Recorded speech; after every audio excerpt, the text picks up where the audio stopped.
As Dr. Yunuspur said, the presence of members of government here, Diane Coleman and Jewelfin. I'm sure it is a very, very busy time in state government and going towards the state elections. We wish all members of government the best of luck, but it is now my pleasure to invite a long-time ally of the Hazara people, Member for Government, Member for Granville, Jewelfin. Please join me in warmly welcoming Julie.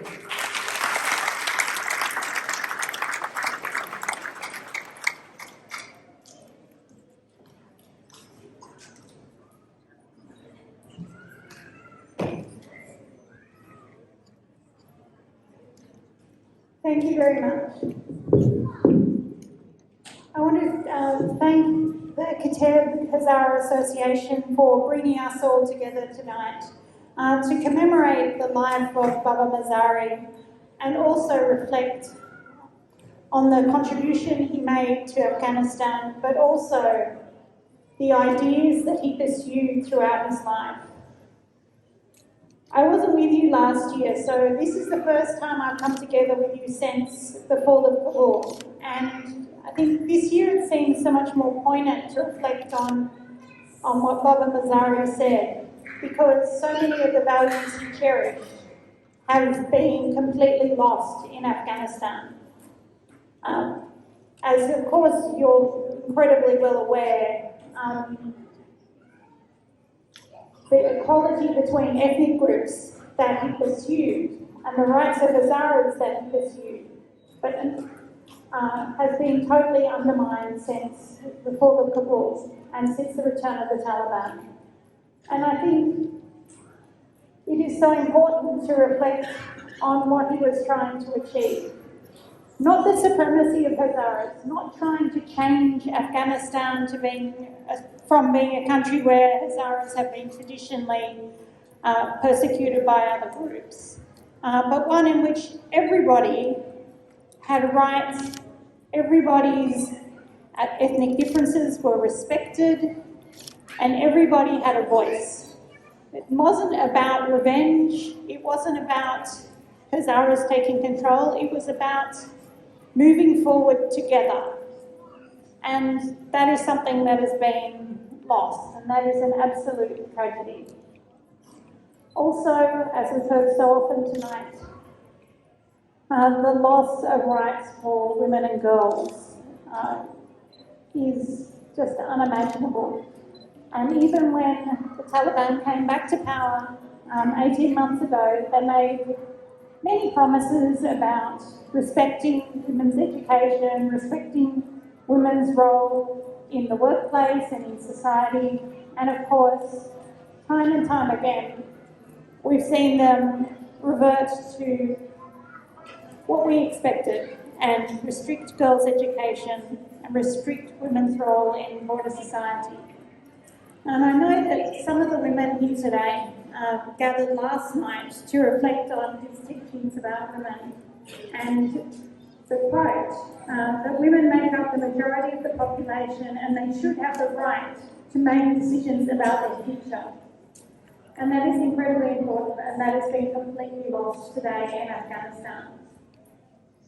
I'm here tonight with my good friend, Councillor Dr. Diane Coleman, that many of you actually know through her work as an lecturer in international relations at Western Uni.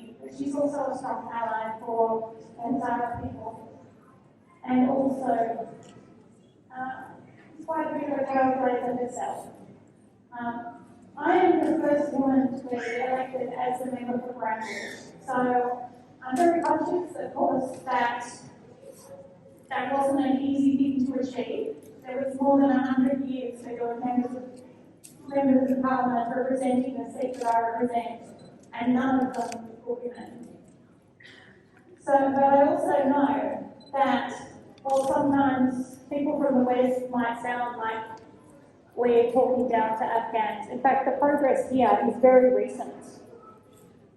But the lessons from Afghanistan and what's happened in the last 18 months is how fragile democracy is and how fragile women's rights are. So we need to cherish those things. And I really want to thank you for the role you're taking here in Australia, making sure that young people from the Hazara community know about these things, but also cherishing education, cherishing the things that you would be missing out on in Afghanistan, cherishing your participation in politics.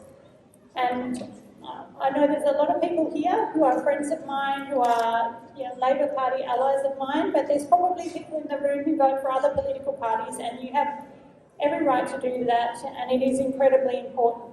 Those rights are far more important than who wins next weekend. Although I think that certainly when it comes to education, the Labor Party is going to make things a lot better and make sure we're not having cancelled classes, because we're going to pay teachers better. We're going to hire more teachers, make sure the casual teachers get permanent jobs, and make sure that we're not having cancelled and merged classes all the time, which is undermining the education of our kids. Again, I wanted to thank you all for your friendship, and thank you for inviting me here tonight. I also wanted to pass on the apologies from Dr. Andrew Charlton, who I'm sure you all know was recently one of the MPs in Canberra who established the Parliamentary Friends of the Hazara people.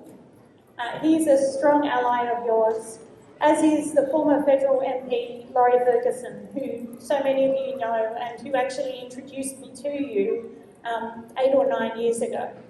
So thank you again for inviting me, and I certainly stand with you in recognising what an incredible man Baba Mozari was, and how incredibly sad it is that instead of working towards the things he was pursuing, Afghanistan is walking away. So thank you for having me again.